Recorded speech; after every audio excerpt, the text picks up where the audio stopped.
അച്ഛനൊന്ന് സംസാരിക്കണം. കുട്ടികളുടെ പഠിത്തത്തിന്റെ കാര്യം തന്നെ പറയണം.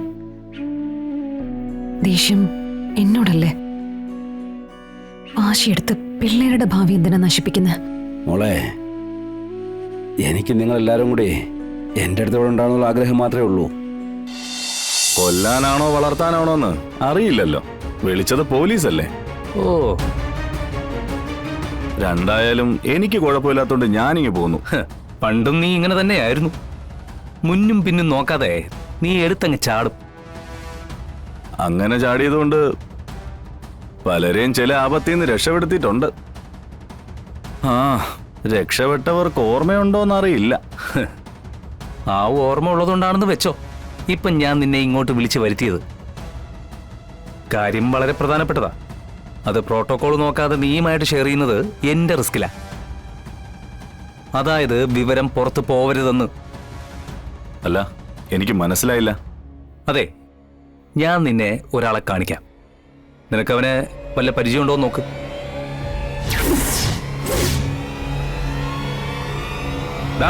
ഇങ്ങോട്ട് നോക്കണേ കഴിഞ്ഞു.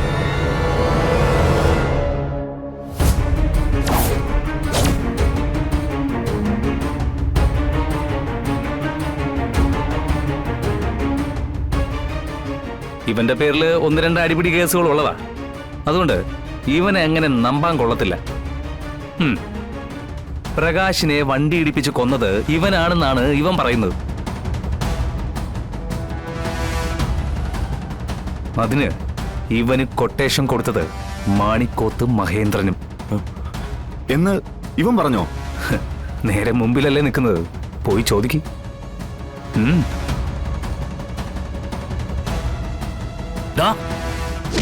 നേരാന്നോടാ ഞാൻ ഈ കേട്ടത്? ശരിയാണോ? മഹേന്ദ്രൻ മുതലാളി പറഞ്ഞിട്ടാ ഞാൻ ആ പയ്യനെ വണ്ടി ഇടിപ്പിച്ച് കൊന്നത്.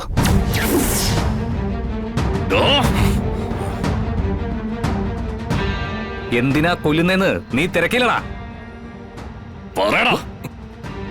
മുതലാളി പറഞ്ഞുറപ്പിച്ച കല്യാണം നടക്കാത്തതുകൊണ്ടുള്ള വിരോധം. ഒന്നുകിൽ പ്രകാശ് അല്ലെങ്കിൽ ചന്ദ്ര, അവരൊന്നിച്ച് ജീവിക്കരുതെന്നാ മുതലാളി തീരുമാനിച്ചുറപ്പിച്ചതായിരുന്നു. എന്റെ ചോയ്സ് ആയിരുന്നു പ്രകാശ് എന്നത്. നീ പറയുന്നൊക്കെ സത്യമാണോടാ? മഹേന്ദ്രൻ മുതലാളിയുടെ മുന്നിൽ വെച്ചവരെ ഞാനിത് പറയാൻ തയ്യാറാ. ഞാനിത് എവിടെ വേണമെങ്കിലും പറയും. മഹേന്ദ്രൻ മുതലാളി പറഞ്ഞിട്ടാ ചെയ്തതെന്ന്.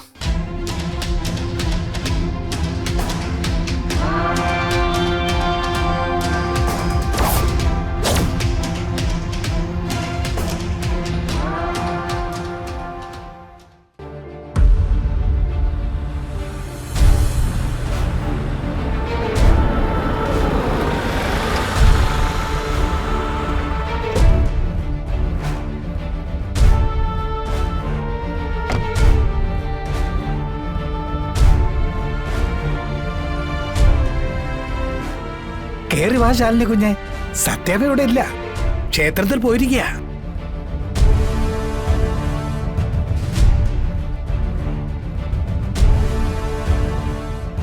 അത് കുട്ടികളെവിടെ പിള്ളച്ചേട്ടാ? അവരെയും കൊണ്ടാ പോയിരിക്കുന്നത്. കഷ്ടായല്ലോ. ഞാൻ അവരെ കൂട്ടിക്കൊണ്ടു പോവാൻ വേണ്ടി വന്നതാ. കുട്ടികളെ വിട്ടുതരുമെന്ന് തോന്നുന്നില്ല കുഞ്ഞെ. സത്യാമ്മ വല്ലാത്ത വാശിയില്ല. എന്തോന്ന് വാശിയാ? അഹങ്കാരം അവക്ക്. അവള് കാണിക്കുന്നതും ചെയ്യുന്നതാ ശരിയെന്നുള്ളതേ അവൾ അങ്ങ് ധരിച്ചു വെച്ചേക്കുവാ. ഡി മോളെ, നീ ഇങ്ങോട്ട് അതോട്ട് കയറി വാടി. ഇത് എന്റെ വീടാ. ഇവിടെ ഞാൻ പറയുന്നത് നടക്കത്തുള്ളൂ. വേണ്ടച്ച, ഒരു തർക്കത്തിനോ മത്സരത്തിനോ സത്യാമ്മയായി വഴക്കിടാനോ ഒന്നുമല്ല ഞാൻ വന്നത്. ഞാൻ പറയുന്നതൊന്നും സത്യാമ്മയ്ക്ക് മനസ്സിലാവുന്നുമില്ല. പിന്നെ എങ്ങനെയാ കാര്യങ്ങളൊക്കെ ഒന്ന് ധരിപ്പിക്കുക? എടി മോളെ, അതവളുടെ രക്തത്തിലെ അലിഞ്ഞു ചേർന്നു പോയ സ്വഭാവ സവിശേഷതയാ. അത് മാറ്റാൻ നോക്കിയാൽ മാറത്തില്ല. ഒരാളോട് ദേഷ്യം തോന്നിപ്പോയി കഴിഞ്ഞാലേ അയാള് പറയുന്നത് ശരിയാണെങ്കിലും അത് സമ്മതിച്ചു കൊടുക്കത്തില്ല അവള്. എന്നിട്ട് താൻ പറയുന്ന ശരിയെന്ന് വാദിക്കാൻ കൂടെ ചെയ്യും. സത്യാമ്മ കുട്ടികളെ വിട്ടുതരുമെന്ന് തോന്നുന്നില്ല കുഞ്ഞെ. വെറുതെ സത്യാമ്മയുമായി വഴക്കുണ്ടാക്കാന്നല്ലാതെ യാതൊരു പ്രയോജനവും ഇതുകൊണ്ടുണ്ടാവുമെന്ന് എനിക്ക് തോന്നുന്നില്ല. അല്ലെങ്കിൽ തന്നെ മോളെ കുഞ്ഞുങ്ങൾ എന്തിനാ കൊണ്ടുപോകുന്നേ? അവരോട് നിൽക്കട്ടെന്നേ. ഇതിപ്പോ അന്യോടൊന്നും അല്ലല്ലേ, അവരുടെയും കൂടെ വിടില്ലയോ? അതല്ല അച്ഛ, അവരില്ലാതെ ഞാൻ എങ്ങനെയാ കഴിയാ? എനിക്ക് ഈ ലോകത്ത് അവരില്ലാതെ മറ്റാരാ ഉള്ള? ആ അതും ശരിയാ. അല്ല മോളെ, എനിക്കൊന്നും മനസ്സിലാവുന്നില്ല. സത്യത്തിൽ നിങ്ങൾ തമ്മിലുള്ള പ്രശ്നം എന്തുവാ? അച്ഛനെ കൊണ്ട് പരിഹരിക്കാൻ പറ്റുന്നതാണെങ്കിലേ അച്ഛൻ തീർത്തരാം മക്കളെ നിങ്ങളുടെ പ്രശ്നം. അതച്ഛ, എനിക്ക് അമ്മയുടെ അടുത്തും മോളടുത്തും നിങ്ങൾ രണ്ടുപേരുടെ ഒരു കാര്യം പറയാനുള്ളൂ. അടിപിടി കൂടുന്നത് കൊള്ളാം, അവരുടെ കൊച്ചുങ്ങളെ മുമ്പിൽ കിടന്നേ കൊച്ചുങ്ങൾക്ക് വേണ്ടി അടിപിടി കൂടുന്നത് ഒഴിവാക്കുന്നതായിരിക്കും നല്ലത്. അവർക്ക് കൊച്ചുങ്ങളുടെ മനസ്സല്ലേ, ചെറുപ്പത്തിൽ അവരുടെ മനസ്സിൽ ഇതുപോലുള്ള ബഹളങ്ങളൊക്കെ കുത്തി നിറയ്ക്കണോ? അത് തന്നെയാ എനിക്കും പറയാനുള്ളത്. നമ്മളൊക്കെ തമ്മി വഴക്കൊടുമ്പം പറയുന്ന കാര്യങ്ങളൊക്കെ നമ്മളത് കുറച്ച് കഴിയുമ്പോൾ മറക്കും. പക്ഷേ കുട്ടികളുടെ മനസ്സിൽ നിന്ന് അത് പോകത്തില്ല. ആ എന്ത് വേണമെന്ന് ശാലിനി കുഞ്ഞ് തീരുമാനിക്കും. സത്യാമ്മ എന്തായാലും കുട്ടികളെ വിട്ടുവരുമെന്ന് തോന്നുന്നില്ല. അത്രത്തോളം ദേഷ്യത്തിലാ സത്യാമ്മ. ദേഷ്യം അത് എന്നോടല്ലേ? അതിന് കുട്ടികളെ വിട്ടു തരാതിരുന്നിട്ട് എന്താ കാര്യം? അവർക്ക് പഠിക്കണ്ടേ? രണ്ടുപേരും പിടിച്ചിരുത്തി പഠിപ്പിച്ചില്ലെങ്കിൽ രണ്ടുപേരും ഉഴപ്പിക്കളയും. ഇവിടെയാണെങ്കിൽ ആരാ അങ്ങനെയൊക്കെ പറഞ്ഞു കൊടുക്കാനുള്ളത്?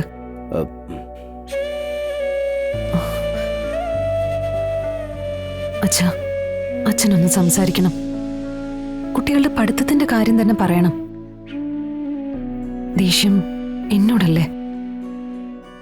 വാശിയെടുത്ത് പിള്ളേരുടെ ഭാവി എന്തിനാ നശിപ്പിക്കുന്നത്? മോളെ, എനിക്ക് നിങ്ങളെല്ലാവരും കൂടി എൻ്റെ അടുത്തോടെ ഉണ്ടാകുന്നുള്ള ആഗ്രഹം മാത്രമേ ഉള്ളൂ. ഇതിപ്പം നിങ്ങളുടെ ഇടയിൽ പെട്ടുപോയത് ഞാനും കൂടിയാ. സാവധാനം സത്യമ്മയുടെ ദേഷ്യം മാറുമെന്ന് കരുതാ അച്ഛാ.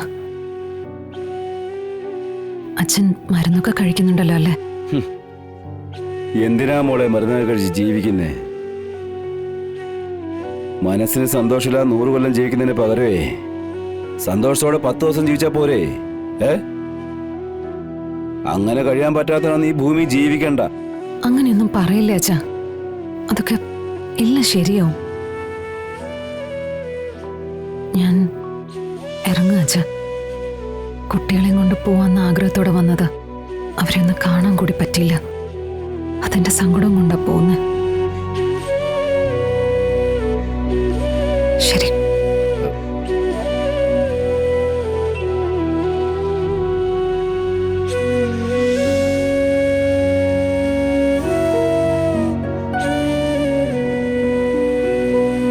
അമ്മേ